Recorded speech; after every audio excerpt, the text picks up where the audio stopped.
Welcome back to the Chattable podcast, where enrich vocabulary and speak English with pride. We are so glad to have you with us today. We really are. And today, we're looking at a pretty fascinating modern paradox. Oh, absolutely. It's that fine line between working really hard to get ahead and, well, stabbing someone in the back to get there. It is a sharp contrast. Right. So in this episode, we are going to unpack two very different but highly useful everyday English phrases. Yeah, and one describes this sort of light, positive side of human ambition, while the other describes the dark side. Exactly. So by the end of this episode, you won't just know what these words mean. Right, you'll understand the cultural psychology behind them and the specific vibe that each one carries. Let's start with the positive side of that equation, the modern grind. Ah, yes. The first phrase we are looking at today is side hustle. Side hustle. It really is everywhere now. It is. I mean, it's almost impossible to scroll through social media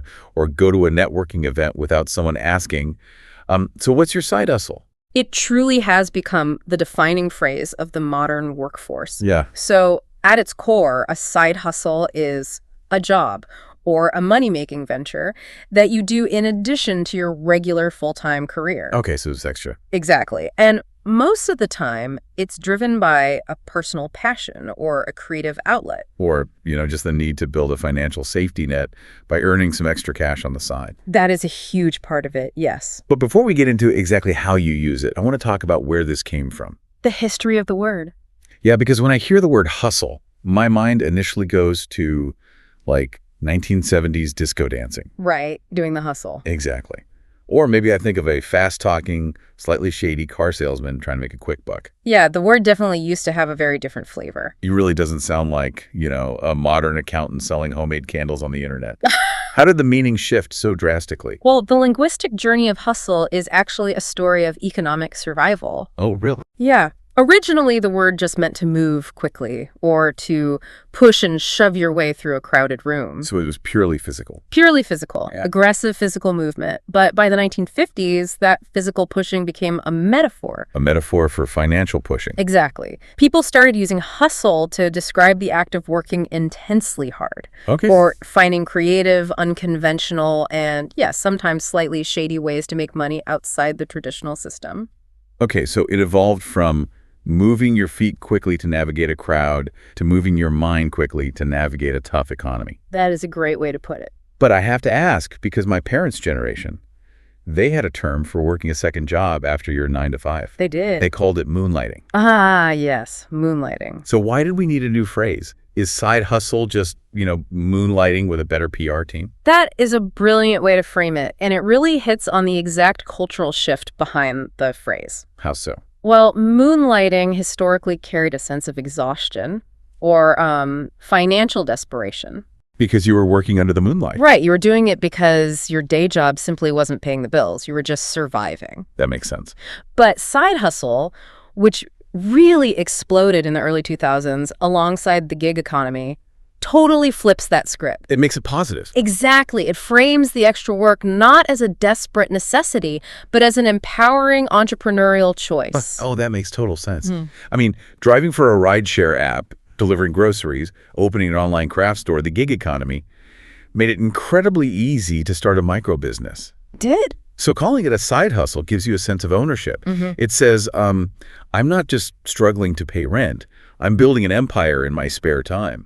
It's a direct response to modern economic anxiety. Right. It gives people a feeling of control and a safety net. It is basically the rebranding of the second job into something admirable and ambitious. I love the analogy mentioned in our source notes for this episode. It really paints a perfect picture of how this phrase functions in everyday life. The main squeeze analogy. Yes.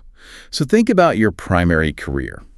Your standard 40-hour-a-week job as your main squeeze. Right.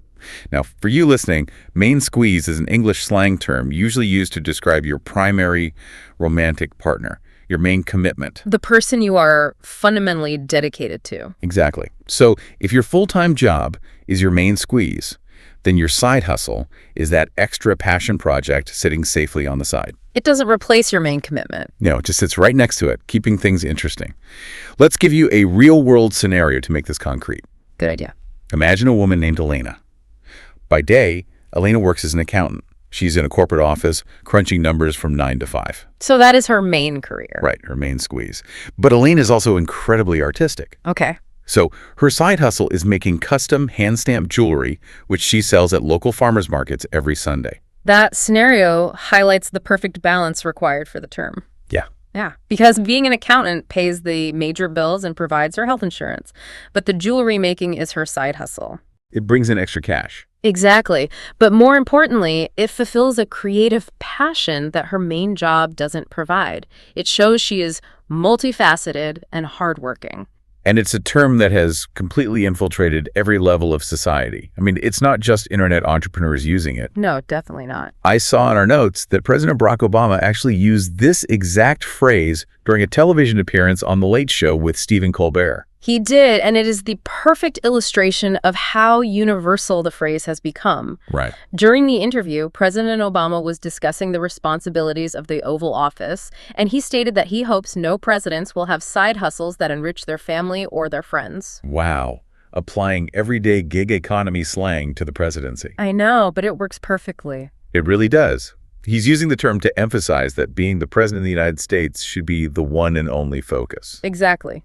There should be no secondary businesses, no quiet little passion projects on the side, bringing in extra money or creating ethical conflicts. It really puts the phrase in perspective. If a world leader shouldn't be making cash on the side, it shows how the term inherently implies a division of focus. Yes. You have your main duty, and then you have this secondary distracting venture. Now, we really need to talk about the rules for using this phrase. Yes, absolutely. Because if you're going to speak English with pride, knowing when not to use a word is just as important as knowing the definition. There are some strict boundaries here. What's the first one? The first boundary is literal. You cannot use it to describe your primary career. Right. If someone is a full-time board-certified surgeon working at a hospital 60 hours a week, they can't introduce themselves at a dinner party and say, yeah, medicine is my side hustle. That would sound completely bizarre. It really would. It would completely minimize their massive professional achievement. The word side is doing heavy lifting there. It absolutely must be secondary to something else. But there's another rule, and I think this one is fascinating from a psychological standpoint. You absolutely cannot use side hustle to describe illegal activities. Yes. Let's unpack that. Why do you think society draws that line linguistically? Well, I think it's because the overall vibe of a side hustle is fundamentally positive. Right. The phrase carries a built-in sense of admiration. We respect people who have a good side hustle because it implies they are hardworking, entrepreneurial, and driven. That makes sense. So if someone is breaking a law, let's say they're stealing cars or selling stolen electronics out of a van, calling that a side hustle makes a serious crime sound far too innocent. It really does. It makes it sound like a cute, productive weekend hobby. And it clashes completely with the reality of the act. A side hustle is about playing by the rules of society to get ahead. Right. You're putting in extra hours, you're marketing a product, you're building something of value. So to summarize the vibe for our listener, side hustle is positive, ambitious, legal, and additive. You're adding value to your life and the economy. Which provides the perfect bridge to our second phrase. It really does. Because a side hustle is all about playing by the rules of hard work to get ahead. Yeah. But that intense pressure to succeed, to constantly be hustling, brings up a much darker question. A very dark question. What happens when someone decides that hard work just isn't enough? What happens when ambition turns toxic and a person decides to break the rules entirely to get what they want? That is when we cross the boundary from ambition into betrayal. Yeah. And that introduces our second phrase for this episode, do the dirty. Do the dirty. Just saying it out loud, you can feel that it carries a completely different, much heavier energy than side hustle. Oh, absolutely. It's a very strong, highly evocative British expression. Okay. The core definition of doing the dirty on someone is to treat them very unfairly or to completely betray their trust. Wow. And crucially, it almost always implies doing this secretly, right behind the person's back. It sounds incredibly sneaky and malicious. Let's look at the etymology here, just like we did with hustle. Why the word dirty? Obviously, we're not talking about physical dirt or mud from the garden. No. The dirt here is entirely moral. Moral dirt. Yes.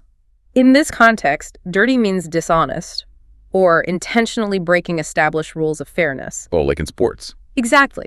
Think about it in the context of sports. If an athlete intentionally trips an opposing player when they know the referee isn't looking, we universally call them a dirty player. Because they aren't playing a clean, fair game. Right. So by doing the dirty, a person takes a human relationship, whether that's a long-standing friendship, a trusting romantic partnership, or a collaborative business relationship that was supposed to be clean and honest. And they intentionally make it muddy. Yes. They corrupt it by acting with secret dishonesty. If we look at the deeper psychology of it, going back to our earlier point, if a side hustle is an additive process where you build something up, doing the dirty is a zero-sum game. A zero-sum game. Yeah, the person doing the dirty believes that in order for them to win, someone else has to lose. They are destroying someone else's trust or position to elevate their own. But let me stop you right there, because I want to push back on this for the benefit of you, our listener. Okay, push back. We need to be very precise about when to deploy such a strong accusation. Let's imagine a scenario. All right. My friend David is supposed to call my other friend Chloe to confirm their dinner reservations. Okay. But David gets swamped with an emergency at his day job, he gets totally distracted, and he completely forgets to call her. Oh, no. Yeah. So Chloe ends up waiting at the restaurant alone for an hour. Did David do the dirty on Chloe? I am really glad you brought up that specific scenario because it highlights the most important boundary of this phrase. So did he? The answer is an absolute, definitive no. David did not do the dirty on her. But wait, she was left sitting alone at a restaurant? He treated her unfairly and broke his promise? Why doesn't the phrase apply? Because of one crucial element, intent. Intent? Yes. David simply made an honest, clumsy mistake. He is forgetful and disorganized. Doing the dirty requires calculated, intentional unfairness. You cannot do the dirty on someone by accident. I see. So it's not just about the painful outcome for the victim. It's heavily dependent on the state of mind of the person taking the action. Precisely. You only use this phrase when someone fully knows that their actions will break a social rule. They know it will cause pain or damage to someone else, but they actively choose to do it anyway. And usually they do it for their own selfish benefit. Exactly. That makes perfect sense. David was just bad with time management. He wasn't being malicious. Right. To really lock this in, let's give the listener a clear example of true, intentional betrayal in a personal relationship. Let's hear it. Think about a guy named Marcus. Marcus just went through an incredibly painful, heartbreaking breakup with his girlfriend. Okay, that's tough. It is. But just 1 week later, Marcus finds out that his lifelong best friend has started dating that exact same ex-girlfriend, and they've been doing it entirely in secret. Oh, wow. That is a brutal but highly accurate example. Right. In that situation, Marcus would absolutely have the right to say his best friend did the dirty on him. Because there's an unwritten social contract among friends. You don't date each other's recent exes. You certainly don't do it a week after the breakup, and you definitely don't hide it. Exactly. The friend knew those rules, knew it would devastate Marcus, and intentionally chose to be sneaky about it anyway. It's the ultimate destruction of a clean relationship. It is. And unfortunately, this behavior isn't limited to romantic drama or friendships. It happens frequently in the professional world, too. Sadly, yes. Let's look at a workplace example from our source material. We have two corporate colleagues, Sarah and Kevin. Okay, let's set the scene. What goes down between Sarah and Kevin in the office? Well, Sarah and Kevin are on the same team, and Sarah makes a relatively minor administrative mistake on a client project. Okay, a small mistake. Yeah, it's not a deal breaker. She catches it, and she's quietly working to fix it. That seems normal. But Kevin, however, sees an opportunity to exploit the situation. Uh-oh. While Sarah is at lunch, Kevin sneaks into their department director's office entirely behind Sarah's back and highlights her mistake. No way. Yes. And he intentionally exaggerates how bad it was. Why would he do that? He does this for one specific zero-sum reason. A new promotion just opened up, and he knows Sarah was the top candidate to receive it. He wants to steal it for himself. Ouch. That is deeply ruthless corporate sabotage. Kevin absolutely did the dirty on Sarah. Without a doubt. He broke the professional trust and solidarity between colleagues. Yeah, he really did. He acted in the shadows with the clear, calculated intent to damage her professional reputation so that he could personally advance. That is the textbook definition of doing the dirty. Looking at these two phrases side by side in this episode is so revealing. It really captures the full spectrum of human behavior in the modern world. It really does. How we build ourselves up and how we sometimes tear others down. Let's do a quick, clear recap of that spectrum for you, checking the underlying vibe of both phrases so you can feel completely confident using them in the real world. That sounds great.